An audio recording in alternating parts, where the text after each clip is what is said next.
মা, মা তুমি বউর সাথে কোথায় যাচ্ছ? এই মেয়ে, তুমি কাকে মা বলে ডাকছো? মা, তুমি আমাকে চিনতে পারছো না মা? আমি তোমার মেয়ে সুমাইয়া। তুমি আর নানু ভাই আমাকে ফেলে চলে এসেছিলে যখন, তখন আমি তোমাদের অনেক ডেকেছিলাম, কিন্তু তোমরা আমার কোনো কথাই শোনোনি মা। নানু ভাই, তুমি কোনো কথা বলছো না কেন? কে তোমার নানু ভাই? তুমি আমার মেয়েকে মা বলে কেন ডাকছো? তোমার বাড়ি কোথায়? নানু ভাই, তুমি এভাবে কথা বলছো কেন? তুমি আর মা যখন আমাকে বাগানে বেঁধে রেখে এসেছিলে, আমি অনেক কষ্ট পাচ্ছিলাম। মা, তোমাকে যে আমি এখানে এসে দেখতে পাবো, আমি এটা ভাবতে পারিনি মা। তুমি বাড়িতে চলো মা। এই মেয়ে, তোমার কি মাথায় কাজ করে না? আমি তোমার মা হই কি করে? আজকেই তো আমার বিয়ে হলো, তাহলে তুমি আমার মেয়ে হলে কি করে? আচ্ছা আপনারা থামুন তো, বিষয়টা আমি দেখছি। আচ্ছা বাবু, তোমার মা কি তার মতো দেখতে? আমার মায়ের মতো দেখতে হবে কেন? তিনিই তো আমার মা। আচ্ছা বাবু, তোমার হয়তো কোথাও ভুল হচ্ছে, তুমি বাসায় গিয়ে দেখো তোমার মা বাসায় আছে। না দাদু ভাই, আমার কোথাও ভুল হচ্ছে না। ইনি হচ্ছে আমার মা, আর ইনি আমার নানু ভাই। ফের কথা বলে কিন্তু লাঠি দিয়ে ফেলে দেবো। পাগলামি করার জায়গা পাস না, যা এখান থেকে।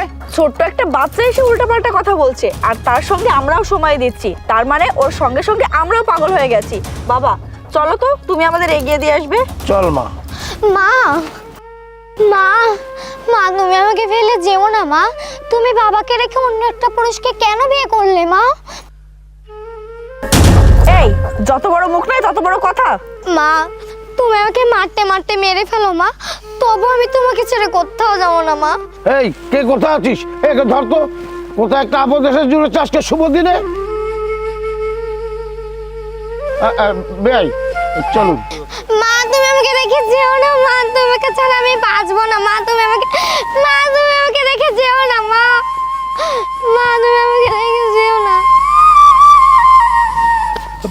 মা, ও কি হয়েছে মা? তুই এখানে বসে এভাবে কান্না করছিস কেন? কে মেরেছে তোকে? বাবা জানো, নানু ভাই মাকে বিয়ে দিয়ে দিয়েছে। মা একটু আগে গাড়িতে করে নতুন শ্বশুর বাড়ি চলে গিয়েছে বাবা। মা, তুই এসব কি বলছিস? আরে এটা তো তোর নানুর বাড়ি না। নানু ভাই লোকজন জানাজানি হয়ে যাবে এই ভয়ে মাকে এই বাড়িতে এনে বিয়ে দিয়ে দিয়েছে। কিন্তু বাবা, তুমি এখানে কিভাবে এলে? এখান থেকে কেউ একজন ফোন করেছিল যে তোকে চেনে। যাই হোক, সব কথা বাড়িতে গিয়ে বলবো। চল মা, বাড়িতে চল।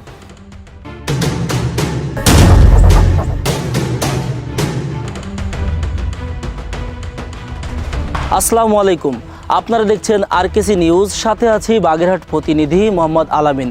আজ এই বিয়ে বাড়িতে একটা হৃদয় বিদায়ক ঘটনা ঘটে গিয়েছে। 10 বছরের বাচ্চা রেখে মা বিয়ে করেছে অন্য পুরুষকে। তাহলে আপনারা আমাদের লাইভে যুক্ত হন, তাদের সাথে কথা বলবো। ভাই, আমি জানতে পেরেছি 10 বছরের বাচ্চা রেখে মা বিয়ে করেছে অন্য পুরুষকে। আমি এটাও জানতে পেরেছি এই বাচ্চার বাবা আপনি। আমরা আরও জানতে পেরেছি আপনি নাকি 10 বছর যাবৎ প্রবাসে ছিলেন। তাহলে কি আপনি এই 10 বছরে আপনার স্ত্রীকে ভরণ পোষণ দেননি? আপনি ভরণ পোষণের কথা বলছেন? আমি আমার প্রবাস জীবনের 10 বছরের সমস্ত টাকা পয়সা ওর স্ত্রীর অ্যাকাউন্টে পাঠিয়েছি। ভাইজান, তাহলে আপনার স্ত্রী আপনাকে ছেড়ে কেন দূরে চলে গেল? হয়তো ভালোবাসায় কমতি ছিল, নাহলে সে আমার কাছে যা আশা করেছিল হয়তো তার থেকে বেশি আমি দিয়ে ফেলেছিলাম।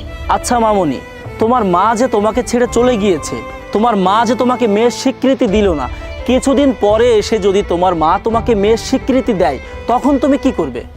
মা, তোমাকে বলছি, তোমার একটা মেয়ে ছিল না সুমাইয়া, সে আজ থেকে আর বেঁচে নেই। আমার মা বাবা সবই আমার বাবা। মা, তুমি যখন ঘুমাতে যাবে আমি তোমার পাশে থাকবো না, তোমার কি একটুও কষ্ট হবে না?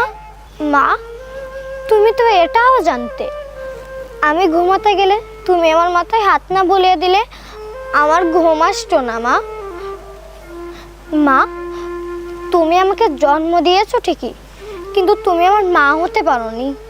মা, তুমি যদি আমার মা হতে না, তাহলে আমাকে এভাবে ছেড়ে চলে যেতে না।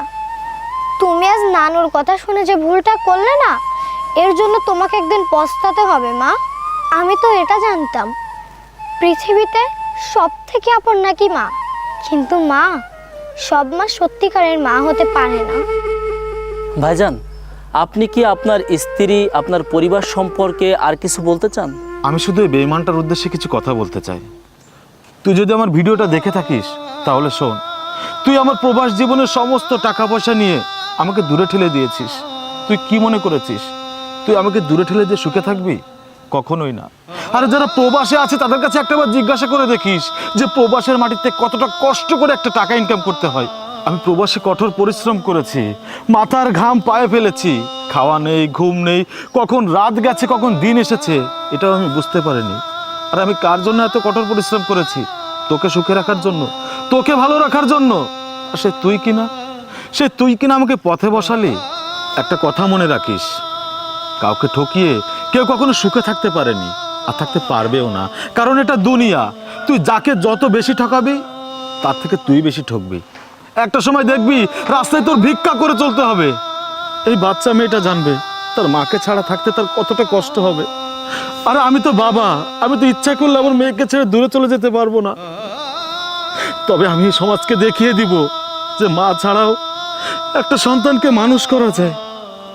আমার আর কিচ্ছু বলার নেই।